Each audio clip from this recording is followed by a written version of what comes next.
Champion of what? Oh, champion of what?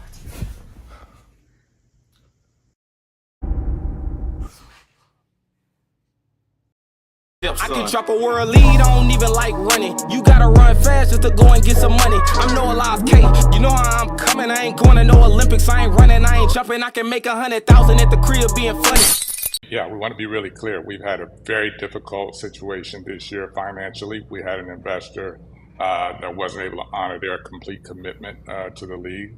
So we started off with the capital that we needed to get through the season as we planned it with the 4 slams and make sure that we could take care of everyone. And we always knew, again, you know, this first year is a inaugural season. We're going to have some difficulties, but that was a huge blow to us. Caused a major, cash flow issue for us, put us in a difficult position, put our athletes in a difficult position.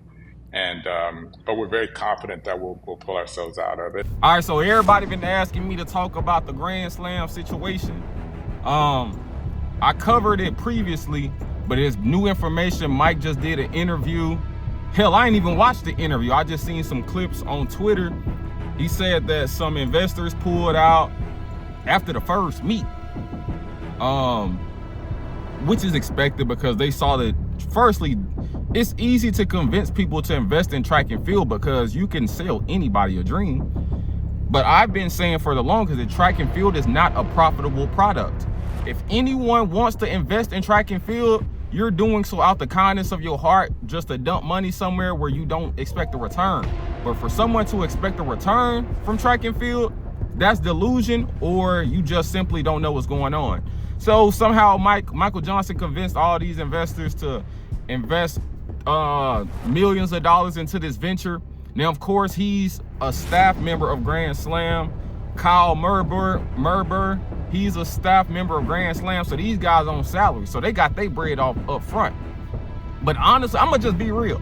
I don't think that their whole plan, like, Michael Johnson is way smarter than y'all giving him credit for. Firstly, you should have known something was up.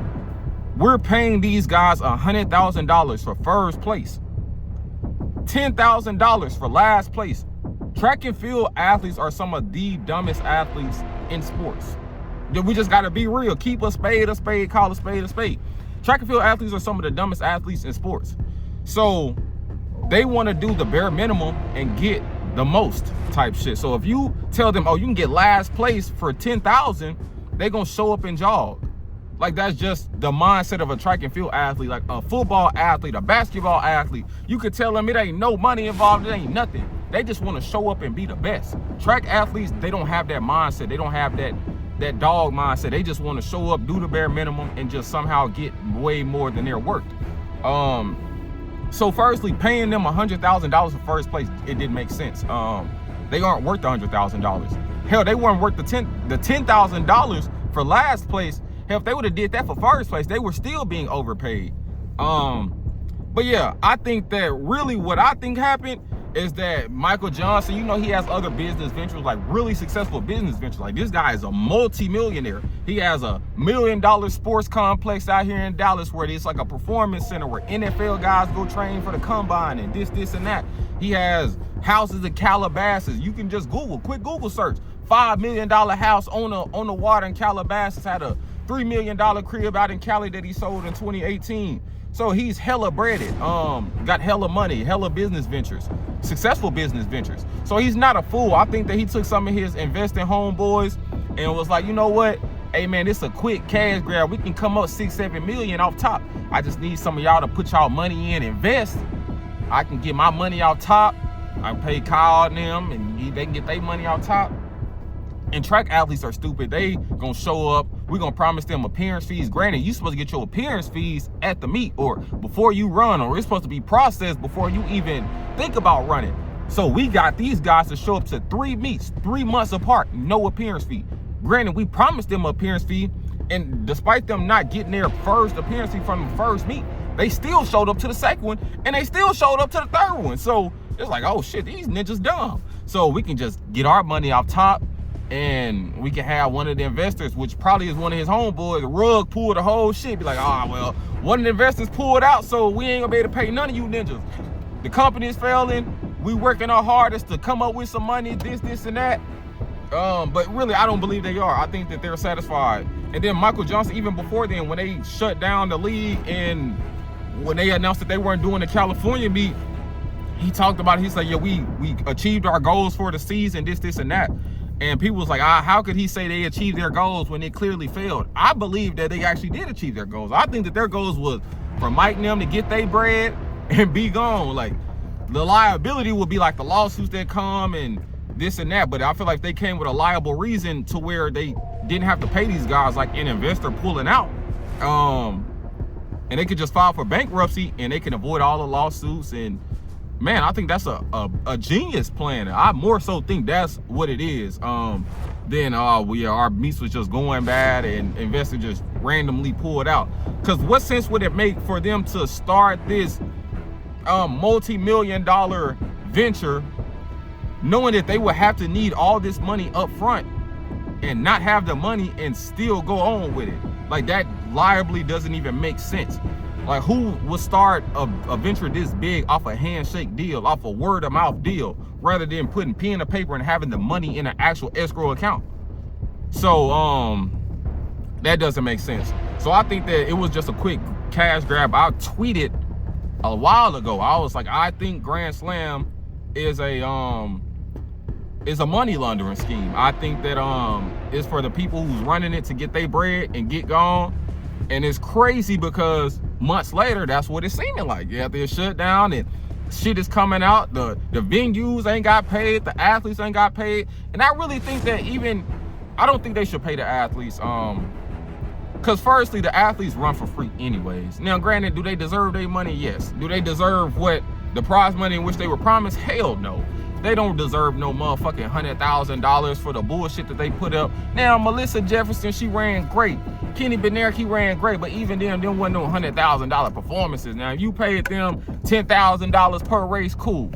But even then, they show up and run for free most of the time anyway. So even you not paying them, I think it's cool because firstly, Grand Slam still pay for all their accommodations, pay for their hotels, pay for their food, pay for their flights, pay for their coaches to come out. So they pay for everything. They gave them a great experience.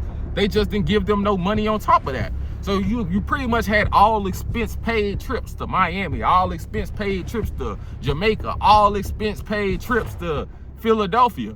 And you had a great experience. You got to qualify for whatever meet you needed to qualify. And yeah, that it just set you up well for the season and it got you in shape. You was running 2 races per meet, so it got you in shape for championship season. So I think that it still did way more benefit. They covered all your because athletes are like, we gotta pay for this, we gotta pay for this. Well, Grand Slam, you didn't have to pay for nothing. So I think that despite them not getting a 10,000 or they 20,000 or they 50,000, just in them covering all their accommodations to all this meet, I think that was worth whatever they should have got paid for their performances. I'ma just be honest with you.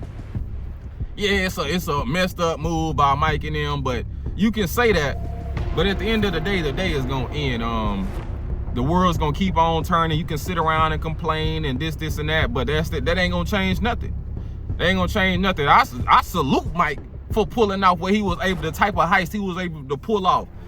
Stealing all these world-class performances and things like that. Had Melissa Jefferson them running 10-7s into headwinds and Kenny Bednarik running 9s and Masai them breaking American records. Now, granted, Miramar Times is in 2025. If you believe in Miramar Times, that's just a delusion in you that I don't even know what to tell you.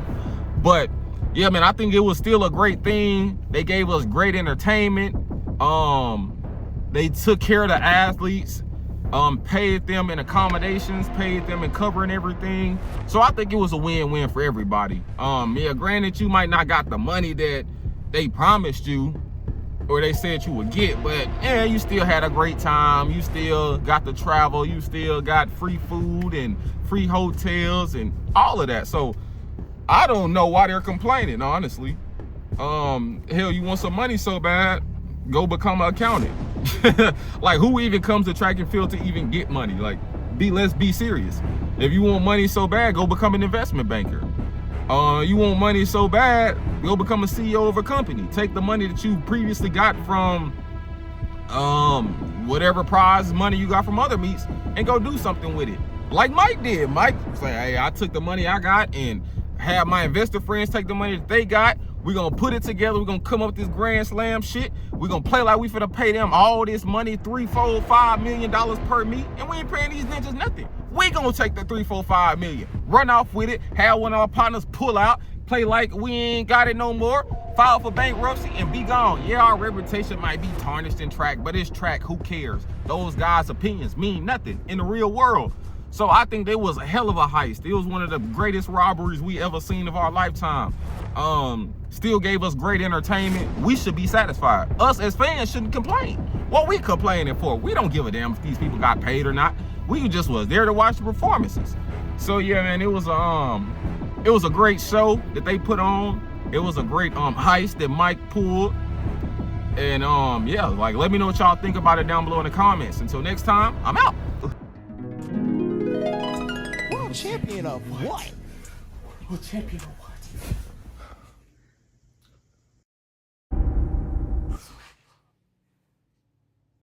I can drop a world lead, I don't even like running. You gotta run fast just to go and get some money. I'm no Elias K, you know how I'm coming. I ain't going to no Olympics, I ain't running, I ain't jumping. I can make 100,000 at the crib being funny.